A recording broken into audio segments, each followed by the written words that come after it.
चंदा चोर पार्टी के राज में ऐसा कानून बन गया है कि डकैतों के खिलाफ कोई कार्रवाई नहीं होगी। भगवान के मंदिर में 40-40% कमीशन खाने वालों का के खिलाफ आप कार्रवाई नहीं कर पा रहे हैं। कब चलेगा आपका बुलडोजर योगी जी? कब जाएंगे ये लोग जेल? राम मंदिर दान चोरी और चंपत राय को लेकर संजय सिंह ने एक ऐसा बड़ा हमला बोला है जिसे सुनकर बीजेपी बौखला जाएगी। इस वीडियो में हम इसी पर करेंगे बात। नमस्कार, 4 PM पर आप सभी का स्वागत है। दोस्तों, राम मंदिर दान चोरी का मामला अब सिर्फ ट्रस्ट तक सीमित नहीं रह गया है, बल्कि पूरी तरह से सियासी लड़ाई का केंद्र बन चुका है। कल अयोध्या में हुई ट्रस्ट की बैठक में चंपत राय और अनिल मिश्रा का इस्तीफा मंजूर कर लिया गया। वहीं गोपाल राव की भी ट्रस्ट से छुट्टी कर दी गई। लेकिन इन फैसलों के बाद एक नया सवाल खड़ा हो गया है। क्या सिर्फ इस्तीफा ही इस पूरे मामले का अंत है, या फिर जिन आरोपों की वजह से इतना बड़ा विवाद खड़ा हुआ उनकी निष्पक्ष जांच भी होगी? क्योंकि अगर आरोप गंभीर थे तभी तो इस्तीफा आया ना, और अगर आरोप गंभीर नहीं थे तो फिर इस्तीफे की जरूरत क्यों पड़ी?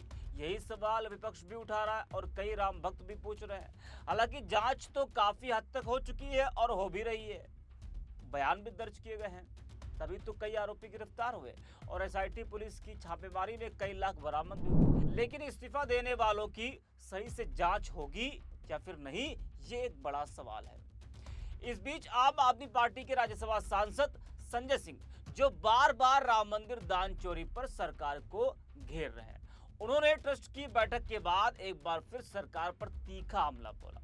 संजय सिंह ने कहा कि पहले डाकू जय भवानी का नारा लगाकर गांव लूटते थे, अब जय श्री राम का नारा लगाकर प्रभु श्री राम का मंदिर लूटा जा रहा है।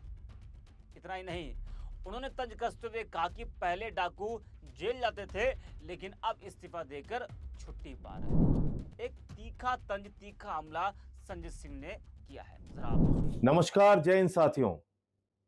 पुराने जमाने में आपने सुना होगा और फिल्मों में भी देखा होगा, जय भवानी के नारे लगा के डाकू आते थे, एक बड़े समूह में आते थे और पूरा का पूरा गांव लूट के लेके चले जाते थे, डकैती डालते थे, मारते थे, पीटते थे, लोगों को हत्याएं करते थे। और उन डकैतों के खिलाफ पुलिसिया कार्रवाई होती थी, इनकाउंटर की कार्रवाई होती थी, उनको जेल में डाला जाता था, उनको उम्र कैद की सजा सुनाई जाती थी, कुछ को फांसी की सजा सुनाई जाती थी। लेकिन अब चंदा चोर पार्टी के राज में ऐसा कानून बन गया है कि डकैतों के खिलाफ कोई कार्रवाई नहीं होगी।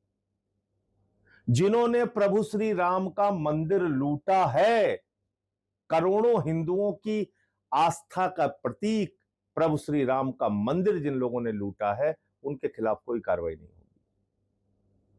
आज ट्रस्ट की बैठक थी, चंपत राय का इस्तीफा हो गया, अनिल मिश्रा का इस्तीफा हो गया, इस्तीफा मंजूर हो गया साहब, जश्न मनाइए, इस्तीफा मंजूर हो गया।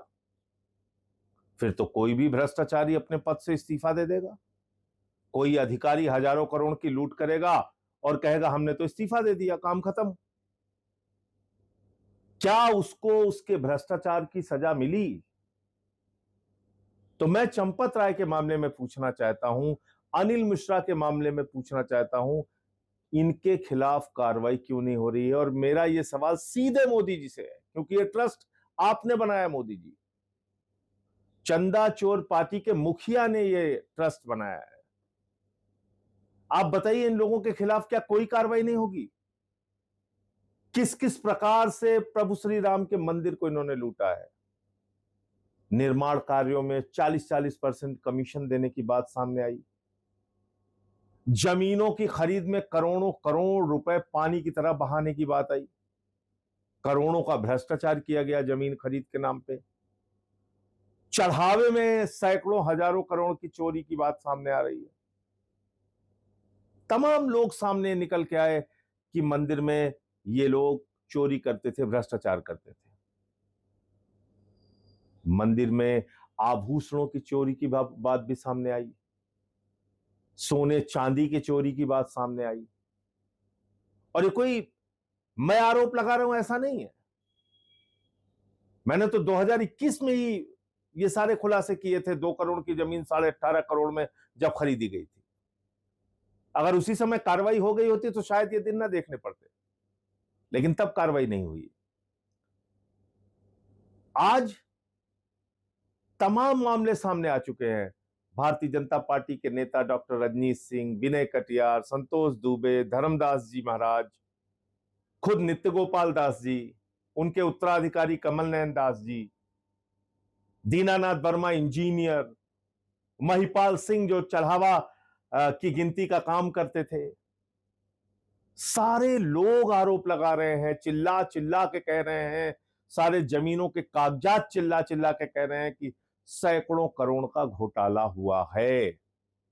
बावजूद इसके चंपत राय जेल नहीं गया, अनिल मिश्रा जेल नहीं गया, इन लोगों के खिलाफ कोई कार्रवाई नहीं हुई। तो क्यों नहीं हुई? ये मैं देश के प्रधानमंत्री से पूछना चाहता हूं। ये मैं सीधे तौर पे उत्तर प्रदेश के मुख्यमंत्री योगी आदित्यनाथ जी से पूछना चाहता हूं। आप कह रहे थे दूध का दूध, पानी का पानी हो जाएगा। यही कार्रवाई है। भगवान के मंदिर का चढ़ावा खाने वाले लोगों पे आप कार्रवाई नहीं कर पा रहे हैं। भगवान के मंदिर में 40% कमीशन खाने वालों का के खिलाफ आप कार्रवाई नहीं कर पा रहे हैं। कब चलेगा आपका बुलडोजर योगी जी? कब जाएंगे ये लोग जेल? ये बात देश का करोड़ों हिंदू आपसे पूछ रहा है। ये बात देश के करोड़ों राम भक्त आपसे पूछ रहे हैं।